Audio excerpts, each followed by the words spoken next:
Gloria a Dios. Volvemos a repetir, Dios es bueno, siempre es su misericordia. Que como este el Salmo, que diga todo Israel, que para siempre es su misericordia. Diga a la casa de Aarón, porque para siempre es su misericordia. Digan todos los niños, porque para siempre es su misericordia. Amén. Y los adultos dicen, porque para siempre es su misericordia. Así es, ese es nuestro Dios, ese es el Señor que servimos, que no nos paga de acuerdo a nuestros hechos, sino que nos mira bajo su misericordia, nos da oportunidades tras oportunidades para que podamos vivir, estar en la tierra. Y vamos a hablar, casi estamos llegando ya al punto final de este estudio. Y vamos a ver otra bendición más en el parte del Espíritu Santo, que nos empodera. Conmigo, nos empodera. Ahora, ¿qué significa esa palabra? Que nos reviste de poder. Repitan conmigo, nos reviste de poder. Sin el poder del Espíritu Santo, hermanos, solamente vamos a hacer vasos bonitos. Vamos a ser como esa higuera hermosísima que encontró Jesús, pero cuando fue a buscar fruto no encontró nada. Yo preguntaba en el día de ayer, mirando algunos acontecimientos del mover del Espíritu Santo, cuando hubo ese gran avivamiento en la ciudad de Los Ángeles, en la calle Azusa, de este gran hombre de Dios, y William Seymour, ¿ya?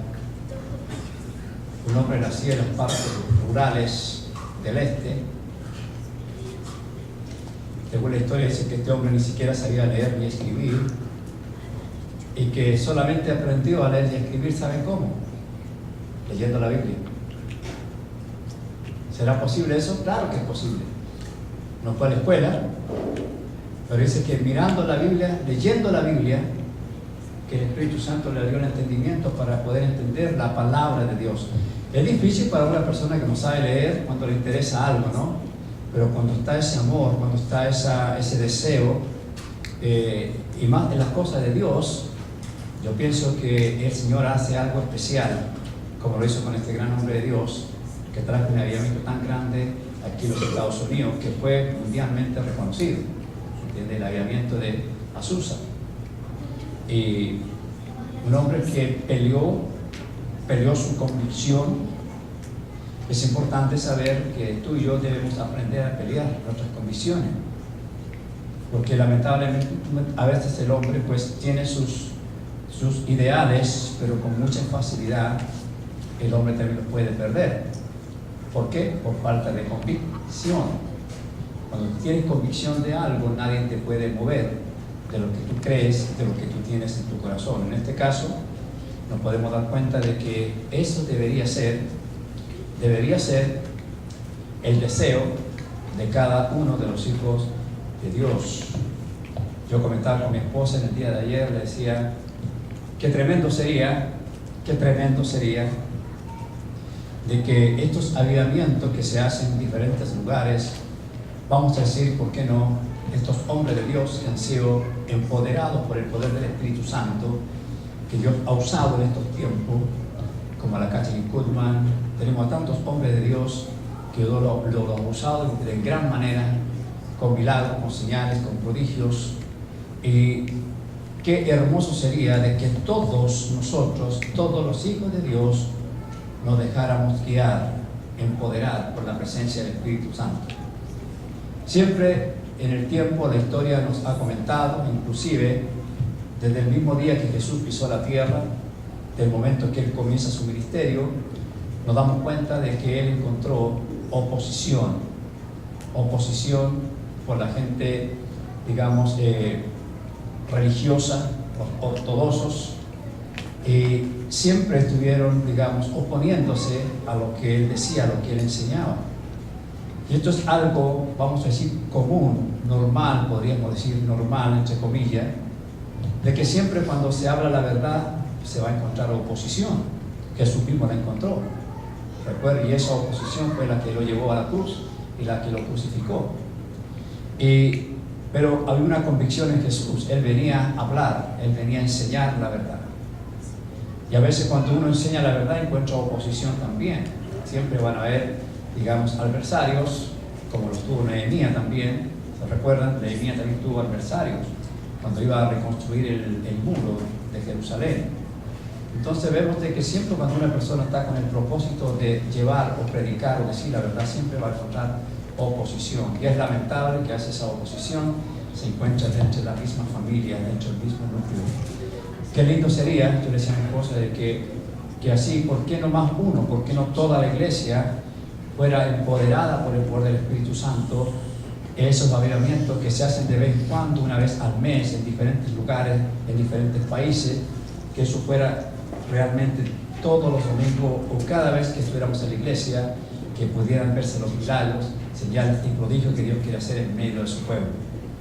Y lamentablemente es justamente por esos problemas, digamos, humanos que tenemos, que a veces limitamos el poder de Dios. El Espíritu Santo le gustaría moverse en todo tiempo, no solamente en un grupo o en un hombre de Dios, sino en todos los hijos de Dios. Mi esposa me diría, bueno, me dijo, yo creo que ya estaría la iglesia aquí en la tierra ya. Si eso sucediera, ya no habríamos ido a conexión muchos años antes ya, porque sí habríamos alcanzado, lograr las metas, los números que el Señor tiene en su libro de la vida, y ya estaríamos todos arriba. Pero siempre hay un propósito de Dios, siempre hay un propósito dentro de todas estas cosas, dentro de las adversidades, dentro de las dificultades, siempre hay un propósito de Dios. Pero, como digo, sería bonito, sería precioso de que todas las iglesias pudieran tener cultos de avivamiento personal. Digo avivamiento personal es que cada persona pueda ser avivada por el Espíritu Santo de tal forma de que la persona pueda ser cambiada, transformada, ¿por qué no en su totalidad? ¿Me entiende? Que hubieran cambios genuinos, que hubieran nuevas mentes, nuevos pensamientos, comportamientos sanos, comportamientos realmente que glorifiquen el nombre del Señor. Y lamentable eso no sucede, no acontece. Yo le preguntaba al Señor, le decía, Señor, ¿y por qué no pasa eso? ¿Por qué no suceden esas cosas? Muchas veces nosotros pensamos que las bendiciones son numéricas, que las bendiciones son tipo de bendiciones que no esperan mirar números de gente, muchas personas, pero realmente, ¿cuál realmente es la verdadera bendición de parte del Señor?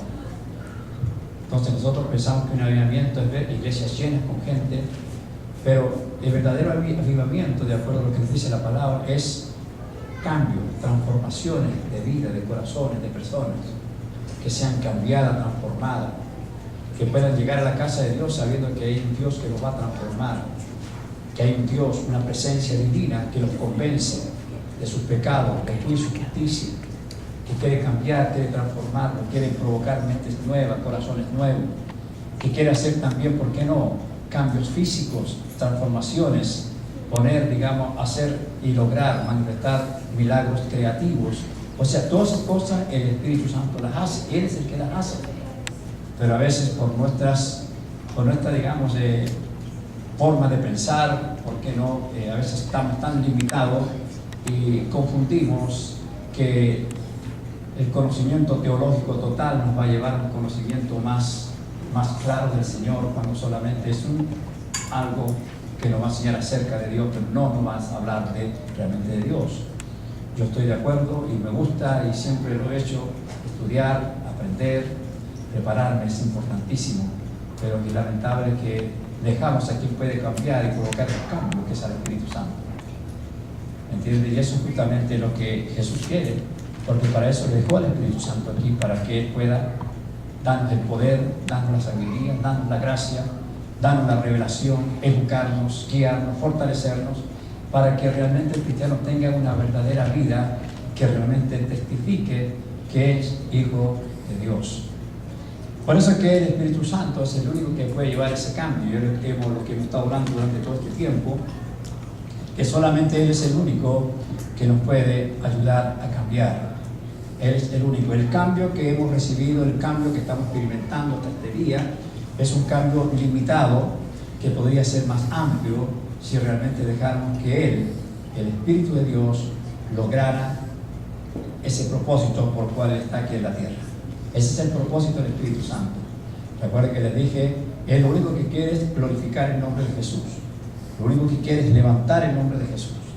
Que cuando hablemos, no seamos nosotros, Él sea el que hable en nuestras vidas. Que sea Él el que se glorifique en esa área. Porque el Espíritu Santo puede hacer tantas cosas que nosotros no podemos hacer. Por ejemplo, cuando el Espíritu Santo ha llenado tu corazón con su presencia, empiezan a suceder cosas sobrenaturales en la persona.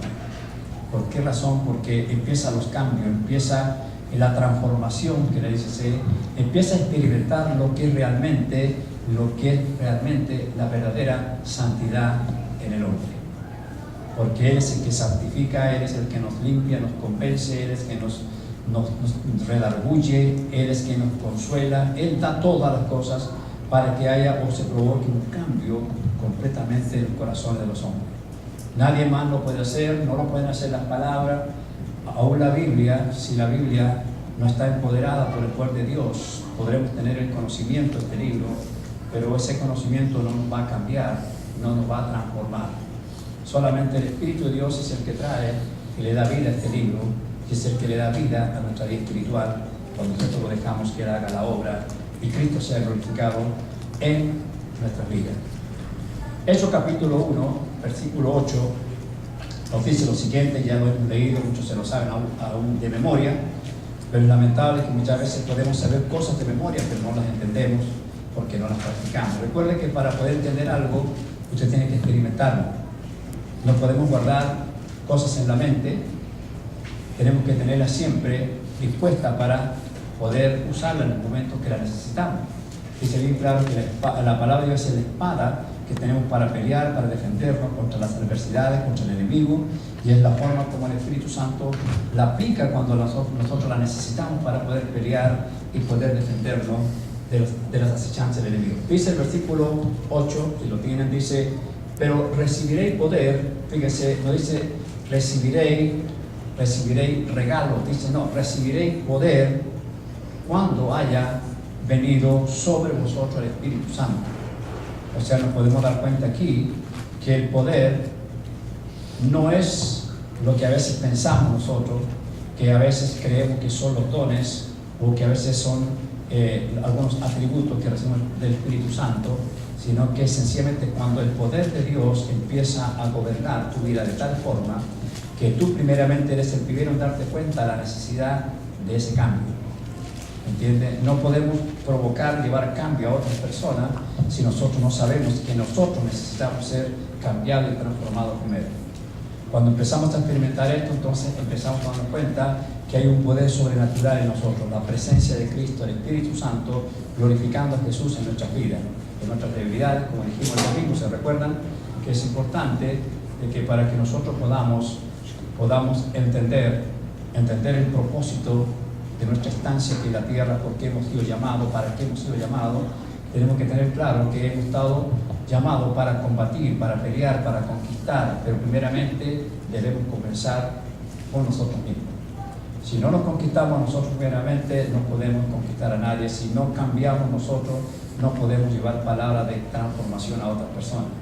Nosotros tenemos que dejarnos transformar primero para que el Espíritu Santo pueda usar estos vasos y llevar palabra de transformación, palabra de cambio a otras personas. Por eso es que el Espíritu Santo, Él está interesado en trabajar en ti primero, en mi vida, en la vida de aquel que me escucha y aquel que está mirando esto. Recibiréis poder cuando haya venido el Espíritu Santo sobre vosotros y me seréis testigos. Recuerden que la palabra testigo es la persona que va a testificar, que va a declarar lo que ha visto, lo que ha experimentado. Eso es un testigo. Ahora, la iglesia hoy día le hace falta eso porque no testifica de nada. Testificamos de otras cosas, pero no estamos testificando de lo que es el amor de Dios. ¿Me entienden? Es imposible hablar del amor de Dios cuando en medio del pueblo de Dios hay tanto rencor, tanto resentimiento, hay tanta amargura, hay tanta falta de perdón, que es imposible hablar del amor de Dios. Pero cuando nosotros empezamos a entender que el Espíritu Santo nos ama de tal manera, porque Él testifica lo que Él dijo en su palabra, como dice Juan 3:16, que Dios nos ama de tal manera que mandó a su Hijo amado. ¿Cómo podemos entender eso, ese versículo tan conocido y digamos tan popular entre el pueblo de Dios, si no logramos entender que ese amor que Dios manifiesta a través de su Hijo es el mismo que el Espíritu Santo quiere manifestar a través de nosotros hacia Jesucristo? Que la gente vea que Jesús es real, que Jesús nos amó tanto. ¿Cómo podemos testificarle a la gente que Jesús nos amó? No solamente mostrarle la cruz, que Él murió en la cruz, no, hay que mostrarle a Él el por qué Él fue a la cruz. ¿Qué fue lo que lo motivó para ir a la cruz? ¿Qué fue lo que lo impulsó a ir a la cruz? Solamente amor. ¿Qué es lo que debe impulsar a la iglesia en este tiempo, viendo tantas necesidades que hay a nuestro alrededor? ¿Qué es lo que nos debe impulsar a nosotros preocuparnos por las almas perdidas? ¿Qué es lo que debe, el motivo que debe haber para preocupar nosotros por las necesidades que hay en los demás? Solamente el amor de Dios, solamente el Espíritu Santo. Recuerde que el Espíritu Santo dice que Él es el que da testimonio de Jesucristo, pero también dice que los frutos del Espíritu Santo son el amor. No podemos amar si el Espíritu Santo no está operando en nuestra vida. No podemos tener gozo si no es el Espíritu Santo que lo hace. Recuerde que todos esos frutos del Espíritu Santo tienen que tener algo que ver con la bendición que Dios quiere a través de ti darle al mundo que no le conoce todavía. Nosotros nos podemos sentir amados, nos sentimos amados, pero hay mucha gente que quiere sentirse amada a través de ti. Dios quiere amar a las demás personas que no están dentro del núcleo cristiano, pero Dios quiere amarlo a través de tu vida, a través de tu comportamiento, a través de tus acciones, a través de tus comentarios, a través de tus pensamientos. Es la única forma que el mundo pueda ver que realmente Dios les ama. Decimos, Dios te ama, pero nosotros les aborrecemos. Dios está preocupado de ti, pero nosotros no estamos preocupados de ti. No me interesan tus problemas, lo único que me interesa son mis problemas. Entonces ya Dios no está operando ahí, ya Dios no está haciendo lo que Él desea o desearía hacer a través de tu vida. Estamos impidiendo al Espíritu Santo en ese momento. Entonces por eso que vemos la necesidad, como dije anteriormente, dejar que el Espíritu Santo nos empodere con su presencia para que la iglesia tenga un cambio. Dije un cambio. La iglesia necesita un cambio. La iglesia en general, sea cual sea la denominación, necesita un cambio. Necesita ser transformada en estos tiempos. Necesita ser empoderada por el Señor para que pueda cumplir con su propósito. No hay comisión bien hecha si no es el Espíritu Santo que usa su iglesia para poder lograr los propósitos de Jesús. No podemos evangelizar a nadie, no podemos discipular a nadie si no somos primeramente nosotros discipulados por el Señor. Amén. Amén. Gracias a Dios por el poder del Espíritu Santo que nos da la fuerza, nos da la energía, nos da todo. Por eso es que nosotros debemos amar al Espíritu Santo. Si amamos a Jesús, tenemos que amar al Espíritu Santo, porque es una sola cosa, es lo mismo. Y fíjate que si lo analizamos de esta forma, vamos a encontrar de que si logramos entender, mejor dicho, esto, es el mismo Dios que se movió en el pueblo de Israel, el mismo Dios que le habló a Moisés, el mismo Dios que le habló a Abraham, el mismo Dios que estaba con Elías, con los profetas, con David, con todos los hombres grandes de Dios. Ese mismo Dios que estaba con ellos, hoy en día está con nosotros. ¿Entienden eso? O sea, ese mismo Dios, o sea, Dios es espíritu, porque así le conocía el pueblo de Israel. Dios es espíritu. Nadie lo vio jamás. Nadie pudo verlo jamás. Ese mismo Dios espíritu se hizo carne en la persona de Jesús. Vino aquí a la tierra para que pudiésemos conocerlo nosotros y Él conocernos a nosotros. Nosotros conocimos a Dios ahora a través de la persona de ¿qué? Jesús. Pero Jesús dijo, voy a mandar al verdadero Dios, mejor dicho, voy a mandar la esencia de Dios, el mismo Dios que creó los cielos y la tierra. Por eso que Él dice que no podemos blasfemar contra el Espíritu Santo. Si usted analiza los primeros libros del Pentateuco, va a encontrar de que aún ni siquiera se podía pronunciar la palabra de Dios o el nombre de Dios, porque era pero muy santo. Nosotros muy pecadores para poder de nuestra boca salir un nombre tan puro, tan limpio, tan santo. Ok, yo le digo, ese mismo Dios es el que está con nosotros hoy en día. Ese mismo Dios. Aunque digamos la tercera persona, muchas veces se confunde esto cuando dice, el Espíritu Santo es la tercera persona de la Trinidad, como que le estamos dando un tercer lugar. No. Él es Dios. Él es importantísimo. Jesús dijo, no hagan nada en contra de Él, no digan ninguna cosa en contra de Él, ni traten de decir algo en contra de Él, porque no les será perdonado ese pecado. Digo, contra mí pueden decir lo que quieran. Jesús dijo, contra mí digan lo que quieran.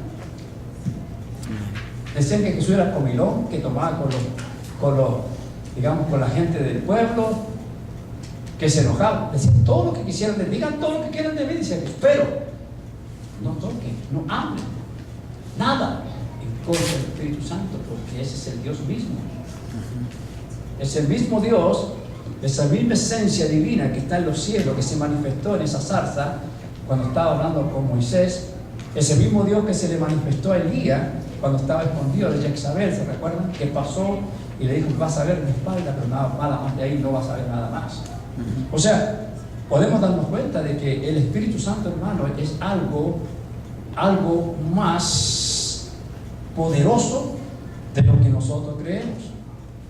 Ahora, en el libro de Hechos, el capítulo 5, encontramos aquí más o menos la idea para que sepan por qué decimos que el Espíritu Santo es Dios.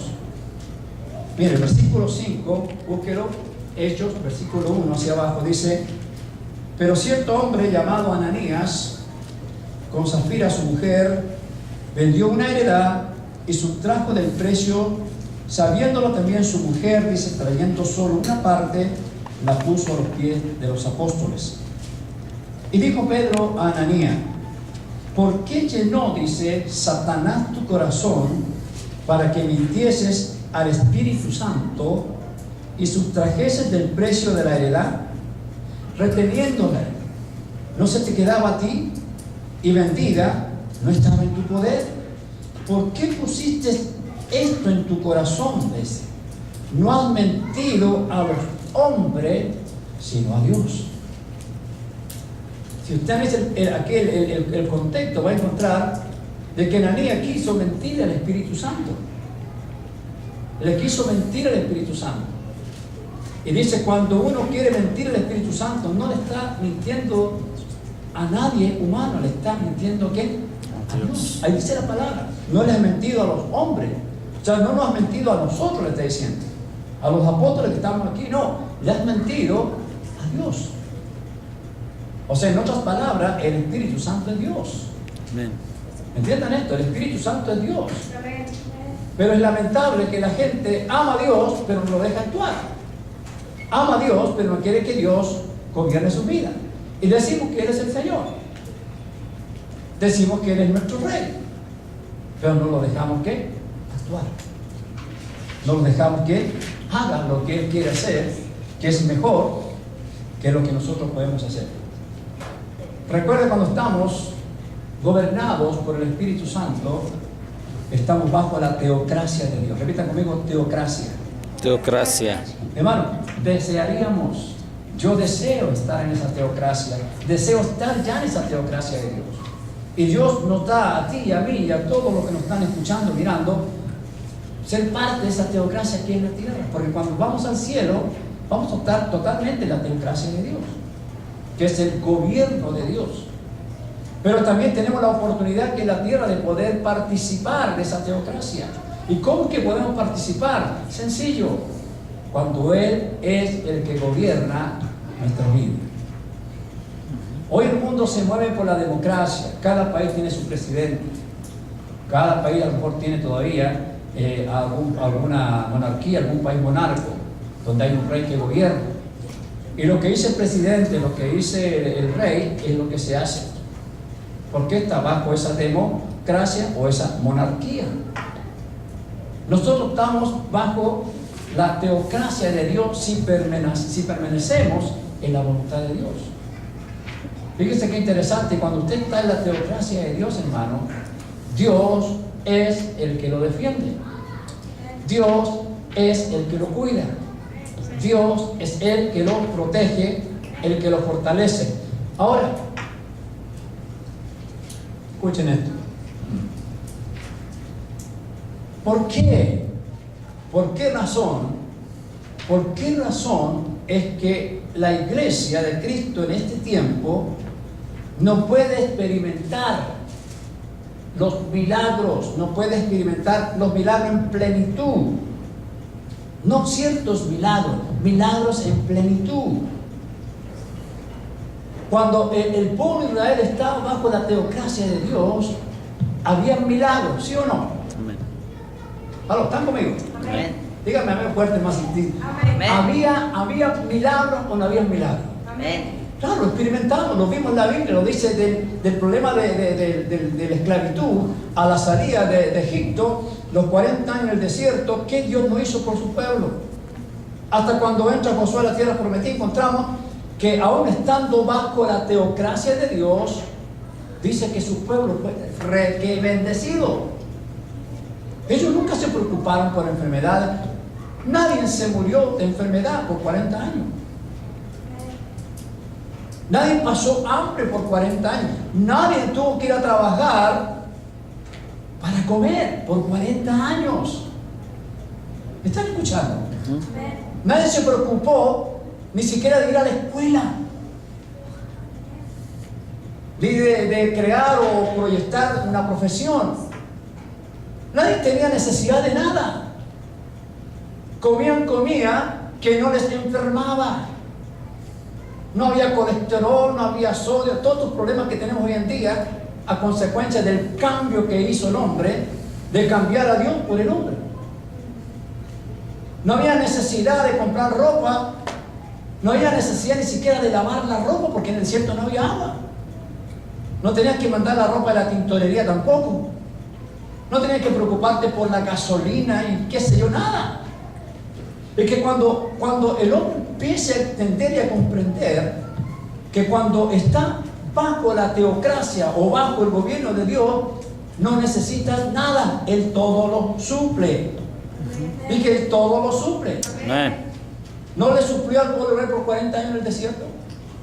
Dice que ni aún sus zapatos se le envejecieron. Wow. A mí lo que me llama la atención es que los niños nacían y mientras que nacían, la ropa pues iba aumentando de tamaño de acuerdo a como ellos crecían, porque allá no había lugar para ir a comprar, no había Macy's, no había Walmart, no había nada de eso. No había agua, no sé cómo le hacían, hermano, para poder bañarte, pero Dios estaba ahí. Es que cuando estamos en la teocracia, entiendan esto, cuando estamos en la teocracia de Dios, tú no tienes que preocuparte de nada. Dije, nada. Cero, nada. Jamás el diablo tocó a alguno de los del pueblo de Israel durante sus 40 años. Nunca. Ni se acercó. No había problemas de demonios, no había problemas de enfermedades, no había nada. Nada. ¿Por qué? Porque Dios estaba ahí. Amén. Dije, Dios estaba ahí. Amén. Dios gobernaba a su pueblo. Dios guiaba a su pueblo. Dios fortalecía a su pueblo. ¿Y cómo lo hacía? A través de su presencia, su espíritu. Eso es lo que se movía. ¿No dice la Biblia que en el principio el Espíritu de Dios se movía? O sea, el Espíritu de Dios se movía. Ese mismo Espíritu que se movía al principio en el Génesis, hermano, es el que está hoy en día con nosotros. Oh, si lográramos entender esto, hermano, usted diría, indudablemente, no cabe duda que yo necesito que el Espíritu Santo tome el control de mi vida. Porque cuando Él está ahí, ahora voy a modernizar un poco, digamos, lo que estamos hablando. Porque si el Espíritu Santo estuviera con nosotros como debe ser, como realmente Cristo lo deseó, como Él lo desea desde el cielo, no habrían enfermedades, no habría miseria, no habría necesidades. ¿Me están escuchando? ¿Por qué? Porque si Él gobierna, y cuando Él gobierna, todo es perfecto. En otras palabras, lo que estoy tratando de decir, que nosotros tenemos ese privilegio de que aunque no estamos en el cielo, podemos experimentar las cosas del cielo ya ahora. ¿Me explico? Amén. Pero no lo experimentamos porque todavía decimos de labio: Jesucristo es mi Señor, pero tú todavía sigues gobernando tu vida. El día que tú dejes que el Espíritu Santo gobierne tu vida va a cambiar. Tu actitud va a cambiar. Tus finanzas van a cambiar. Vas a ser un buen administrador, vas a ser un buen padre, una buena madre, vas a ser buen esposo, buena esposa. Vamos a ser buenos comunitarios, buenos vecinos, buenos hombres, buenas mujeres. Hermano, es que nosotros hay muchas cosas que ignoramos referente a lo que el Espíritu de Dios puede hacer en cada uno de nosotros. El Espíritu Santo nos puede hacer diferente a los demás, nos puede hacer herramienta en las manos de Él. El Espíritu Santo puede provocar un cambio en tu comunidad, en tu vecindario. No lo va a hacer porque tú tienes años en el Evangelio, no lo va a hacer porque tienes mucho conocimiento de la Biblia, o a lo mejor tienes un doctorado o tienes una maestría. No, lo va a hacer porque tú lo estás dejando que Él lo haga. A veces confundimos, pensamos de que el conocimiento nos puede ayudar a ser mejores hombres o mujeres del Señor, pero nos equivocamos. Solamente el Espíritu de Dios es el único que puede provocar ese cambio en tu vida. Amén. Por eso es que dice el Señor que tenemos que enamorarnos de Él, enamorarnos de esa presencia invisible, pero que puede ser palpable. Y si no podemos tocar nosotros, dejémonos que nos toque a nosotros, para que tú puedas conocer a tu Señor y Salvador Jesucristo. Porque lo único que quiere hacer es dar testimonio de Él. Él quiere decirte cuánto te amó Jesús y cuánto está preocupado en el cielo por ti, por nuestra conducta, porque no hemos cambiado, no estamos haciendo el trabajo para Él, cuando Él nos llamó para ese propósito, para que trabajemos para Él. Dice que somos los obreros de su viña. ¿Entienden eso? El obrero tiene que cuidar la viña, tiene que cuidar lo que Dios le ha dado, pero sin embargo no estamos haciendo mucho trabajo. ¿Por qué? Porque no queremos que nadie nos diga nada y nadie nos gobierne. Ahora yo entiendo con más claridad cuando le preguntaron: Señor, ¿son muchos los que se salvan? Le preguntaron a los discípulos. Y Jesús les contestó: muchos son llamados, pero muy pocos los escogidos. Todos somos llamados para ser templo del Espíritu Santo. No podemos decir de una forma muy plural: de que yo soy templo del Espíritu Santo. Antes de decir esa palabra deberíamos examinarlo. ¿Realmente el Espíritu Santo mora en mí? Sí, claro que puede ser que sí mora en ti, porque del momento que tú le entregaste tu vida a Cristo, Él te selló. Pero que more, que se mueva en ti, que dirija tu vida, yo pienso que tenemos que sentarnos y meditar y cuestionarnos si es verdad. Va a haber un cambio, viene un cambio para la iglesia. Y los que se dejen cambiar van a ser cambiados, los que se transformar van a ser transformados. Los que quieran cambiar su forma de vida van a ser cambiados. Pero el que quiera seguir con su vida, seguir como está, Dios no le va a argumentar. A todos nos va a dar una oportunidad. Gloria a Dios. Amén.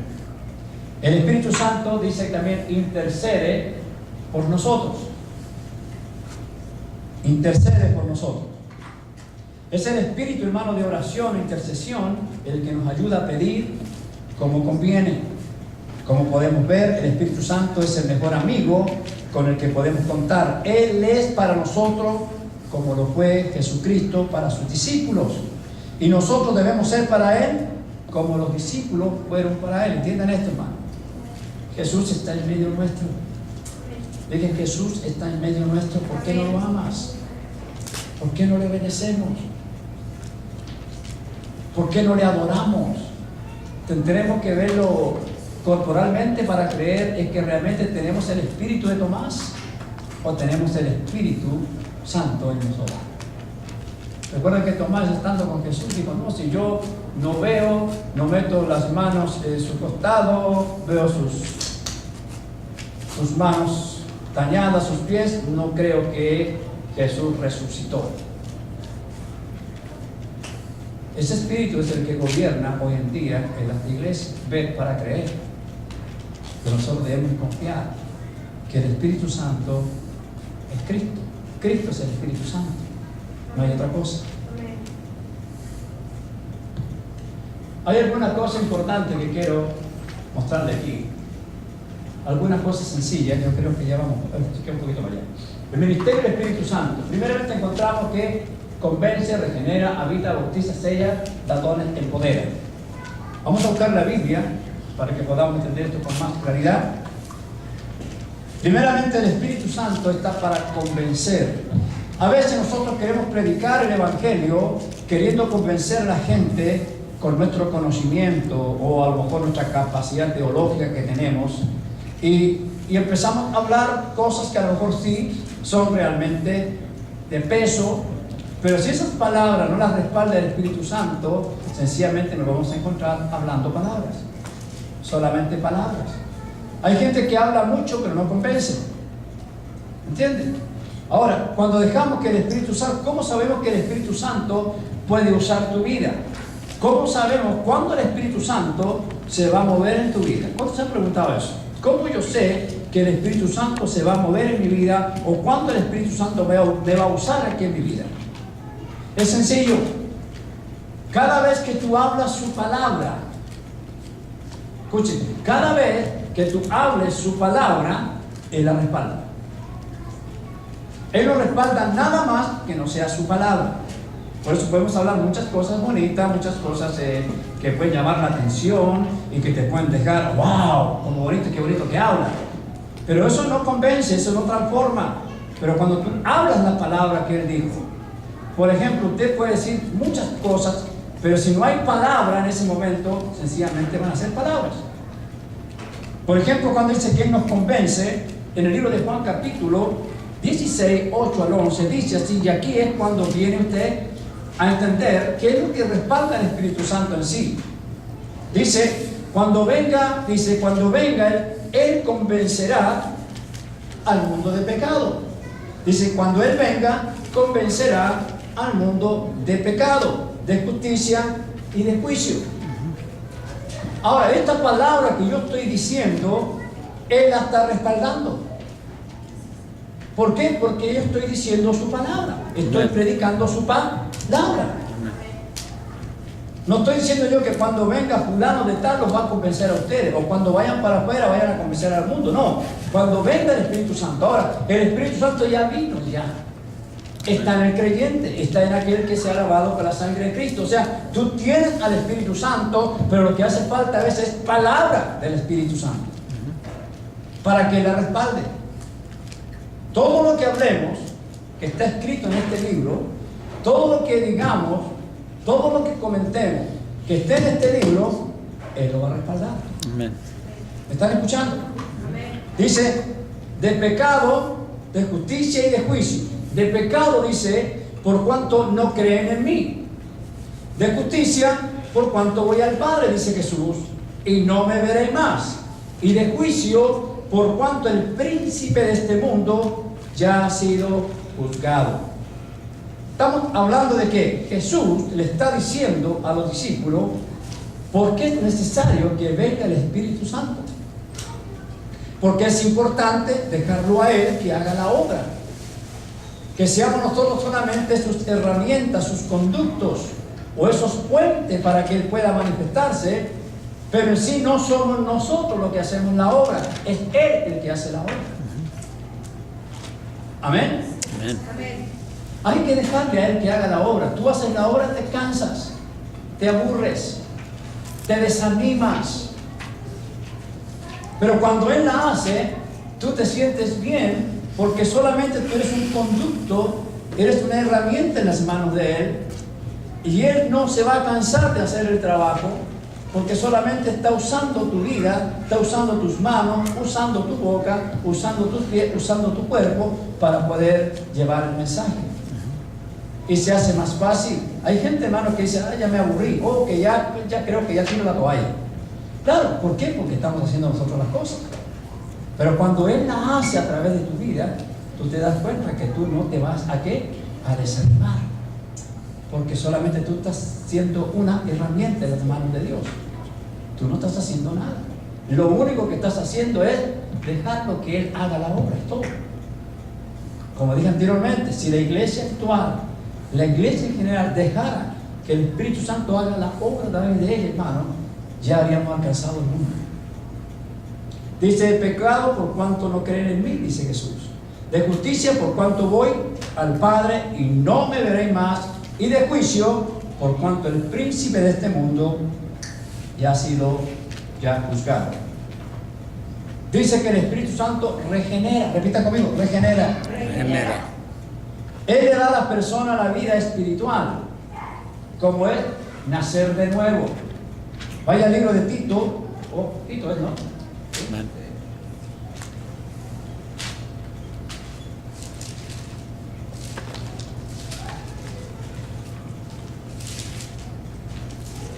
Tito capítulo 3:5 nos dice lo siguiente: